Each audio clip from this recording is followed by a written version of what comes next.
What's your name and what do you teach? Right, I'm Karen and I teach mathematics. It's mostly GCSE, but I do Key Stage 3 and A Level 2. Okay. Where did you study?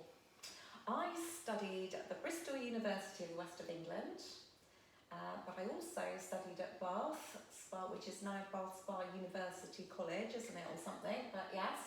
So, yeah. What was your favourite childhood book or story? My first favourite, which inspired me to love fantasy fiction, was Enid Blyton's The Faraway Tree. I absolutely loved the characters, and to me that was just wonderful. It transported me. And then a really close one after that is all the C.S. Lewis books. Yes. Most people only know The Lion, the Witch and the Wardrobe, but there's actually 7 books, and they're all The brilliant. Magician's Nephew. Yes, That was my Nephew is the first one. Yeah. Why do you love maths? I love maths because of, well, I can't say simplicity because some people don't find it very easy, but I love the fact that it has a definite answer.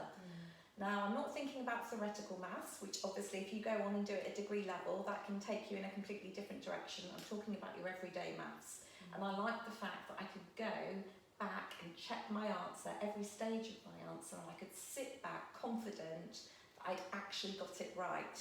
Whereas English, I always found a little bit too subjective for me. And sometimes you'd be given a topic that was completely off base, not something you're interested in. So yeah. Who inspires you the most?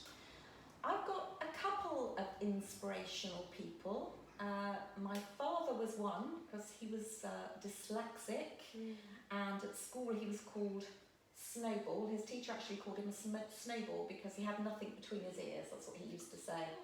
He wouldn't be allowed to say that now. But actually, he used to do floors that were patterned.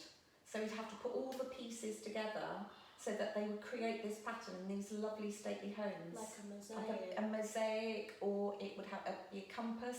And actually the complexity of those designs, he had great spatial awareness. So I think he was actually a really intelligent man that just hadn't had the support at school. Yes. And my other all-time inspiration is Maya Angelou. And my go-to poem whenever I'm feeling a bit downtrodden is Still I Rise. It's just one of my all-time favourites. It's my anthem. It's a great one. It really is.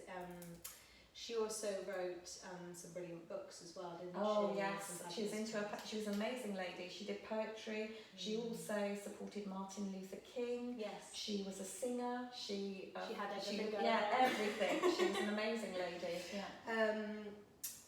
In 3 words, describe your teaching style.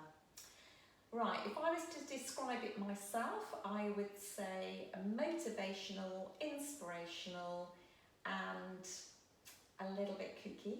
Okay. A little bit out there. My students feedback to me that I'm calm, kind, and cool. Oh. Which is a little bit of a surprise because I don't think of myself as being cool, but there we are. I'm sure you are. I'm sure you are when it comes to maths.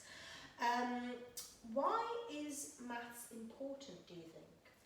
Maths is really important because it's a universal language. People don't often think of maths as a language, but it is. So wherever you go in the world, you're still going to be able to understand the principles of adding, subtracting, multiplying and dividing. And also it's really important because without maths, how do you know how much money you've got in the bank? Quite an important fact, you know.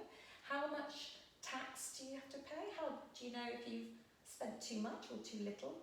You know, they are the foundations of modern day living.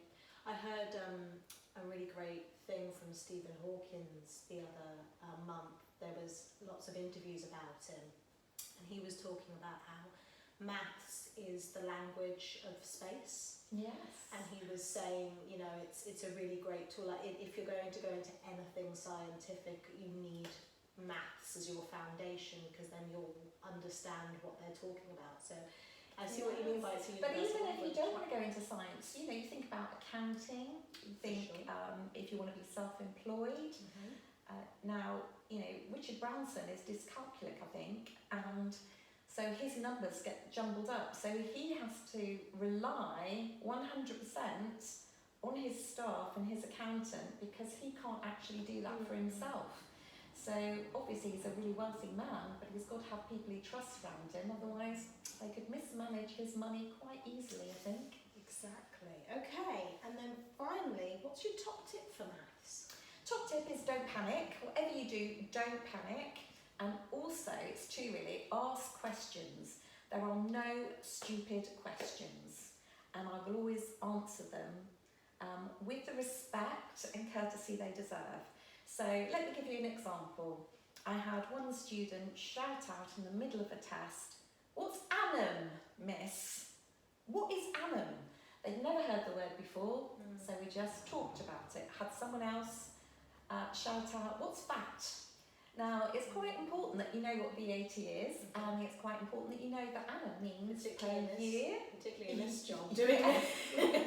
Yeah, so, you know, okay, that's one extreme, but there are no stupid questions, and you must ask them. It's the only way you learn. My dad says exactly the same thing. Thank you so much, Karen. That's all right.